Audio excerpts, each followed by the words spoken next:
मुख्यमंत्री फैक्टर के लिए अब हमीरपुर एक तरह से तैयार दिखाई देने लगा है, क्योंकि हमीरपुर के अगर हम नदौन विधानसभा क्षेत्र, हमीरपुर विधानसभा क्षेत्र, भोरंज विधानसभा क्षेत्र और बड़सर विधानसभा क्षेत्र देखें तो इन चारों ही विधानसभा क्षेत्रों में कहीं ना कहीं अब जो वहाँ के स्थानीय नेता हैं वो मुख्यमंत्री फैक्टर के लिए काम करते नजर आ रहे हैं। हमीरपुर में मसलन कल की ही अगर हम बात करें तो यहाँ पर पिछले कल जिस तरह से जो जो स्कूलों का मर्जर हुआ था उसको अब फिर से डीमर्ज कर दिया गया है। अब हमीरपुर में हालांकि इसी सरकार में मर्जर हुआ, इसी सेशन में मर्जर हुआ था और उस दौरान जो है वो भाजपा के जो विधायक हैं आशीष शर्मा, उन्होंने इस मर्जर का विरोध भी किया था। इसी के साथ पुष्पेंद्र वर्मा जिन्होंने 2 बार टिकट लड़ा है कांग्रेस से, उन्होंने भी इसका विरोध किया था और मुख्यमंत्री से गुहार लगाई थी कि हमीरपुर में जो गर्ल्स स्कूल है उसे उसी तरह चलने दिया जाए, एक स्कूल एचपी बोर्ड का कर दीजिए और एक सीबीएसई बोर्ड का कर दीजिए। लेकिन उस समय तो उनकी बात को किसी ने नहीं सुना। लेकिन अब जब से सुनील शर्मा बिट्टू जो कि मुख्यमंत्री के राजनीतिक सलाहकार भी थे, वो जब से हमीरपुर में सक्रिय हुए हैं राजनीतिक रूप से, उसके बाद हमीरपुर में एक नया राजनीतिक माहौल खड़ा करने का प्रयास किया गया है।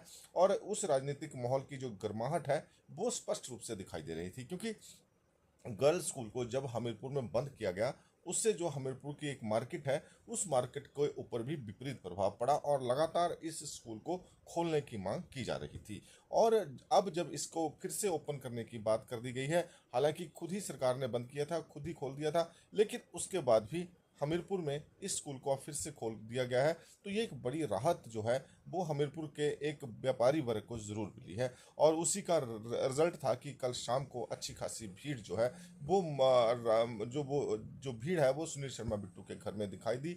यहाँ तक कि जो अध्यापक जो जो शिक्षक जो है सीबीएसई स्कूल से परेशान चल रहे थे, उन शिक्षकों में सबसे ज़्यादा खुशी थी। वो सबसे पहले जो है वो सुनील शर्मा बिट्टू के पास पहुंचे, उन्होंने धन्यवाद किया, फिर व्यापार मंडल के लोग पहुंचे, उन्होंने धन्यवाद किया। तो इस तरह से हमीरपुर में एक राजनीतिक माहौल तो सुनील शर्मा बिट्टू ने खड़ा कर दिया है।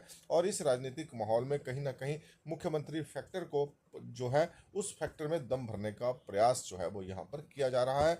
और उसी का उदाहरण था सुनील शर्मा बिट्टू की इस समय जो एक्सरसाइज चल रही है, हमीरपुर विधानसभा क्षेत्र के अलग अलग इलाकों में घूमना, लोगों के साथ मिलना और पुराने जो कांग्रेस के लोग हैं उन लोगों को अपने साथ चलाकर जो है सुनील शर्मा बिट्टू अपनी राजनीतिक कुशलता को भी दिखाते नजर आ रहे हैं। और लगातार एक संदेश यहाँ पर क्लियर होता दिखाई दे रहा है कि हमीरपुर से अगला चुनाव जो है सुनील शर्मा बिट्टू ही लड़ने जा रहे हैं।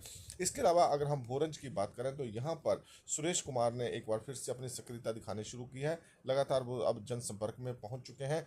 लेकिन इन सब के बीच में क्योंकि सुरेश कुमार का जीत का मार्जिन बहुत कम था और इन सब के बीच में जो भाजपा से पवन कुमार आज़ाद खड़े हुए थे वो भी एक फैक्टर था जो कि सुरेश की जीत में काम किया। इसके अलावा भाजपा की जो बी टीम थी जिनका जो वोट बैंक सुरेश को शिफ्ट हुआ, क्योंकि भोरन जो है वो सीधे तौर पर भाजपा का गढ़ है, बड़ी मुश्किल से कांग्रेस ने पिछली बार यहाँ पर चुनाव जीता था। ऐसे में सुरेश कुमार की सक्रियता बढ़ी हुई है। राजनीतिक रूप से नरेश कुमार दर्जी को वहां पर जो है वो भाजपा और कांग्रेस के स्लीपर सेल जो है उन्होंने उसको सक्रिय कर रखा है, ताकि भाजपा का जो वोट बैंक वापिस भाजपा को जाने वाला है इस बार, उस वोट बैंक में से कुछ सेधमारी करके सुरेश कुमार जो है एक बार फिर से अपना चुनाव जीत जाए।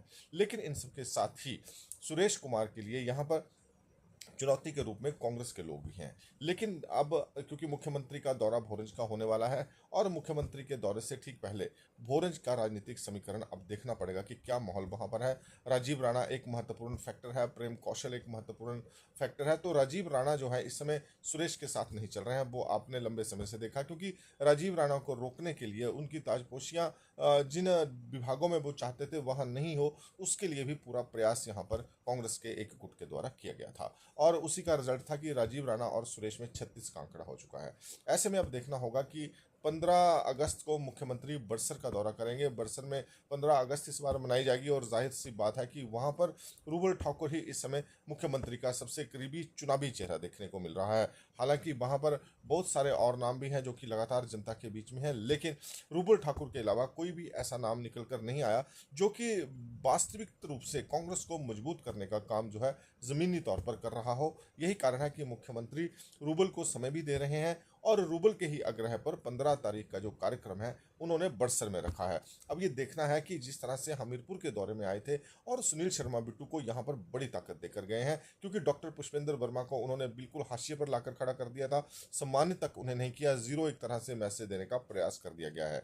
और इसके अलावा अब बड़सर का दौरा होगा तो बड़सर के दौरे में रूबल ठाकुर वर्सेस सुभाष डडवालिया एक जंग आपको देखने को मिलेगी, और उस जंग में अब ये देखना होगा कि तंग कौन होगा, सुभाष डडवालिया का क्या स्टेटस रहेगा और रूबल ठाकुर जिसको मुख्यमंत्री बार बार जो है वो एक एनर्जी एक ताकत दे रहे हैं राजनीतिक रूप से, उनके कहने के ऊपर विधानसभा में बहुत सारे जनता से जुड़े सीधे काम हो रहे हैं। हालांकि अब जो है वो चुनावी दौर है, चुनावी बेला है और हर व्यक्ति अपनी ताकत लगाएगा। ऐसे में अब देखना होगा कि सुभाष डडवालिया अपनी टिकट को किस तरह से बचा पाएंगे, और रूबल ठाकुर के रूप में जो युवा तुर्क मुख्यमंत्री को मिला हुआ है, क्योंकि लगातार वहां पर मुख्यमंत्री फैक्टर खड़ा करने का प्रयास कर रहा है, मुख्यमंत्री के लिए वो उस कंस्टिट्यूंसी में काम कर रहा है और जनता में सीएम फैक्टर क्या चीज़ होती है उसको रियलाइज कराने का प्रयास कर रहा है। तो ये देखना होगा कि अब ये जो राजनीति है बड़सर की ये किस तरफ को घूमने वाली है, क्योंकि जहां तक इंद्रदत्त लखनपाल की बात है, इंद्रदत्त लखनपाल कांग्रेस से यहां पर लगातार जीत रहे थे। मतलब कि एक बात तो स्पष्ट है कि भोरंज बड़सर विधानसभा क्षेत्र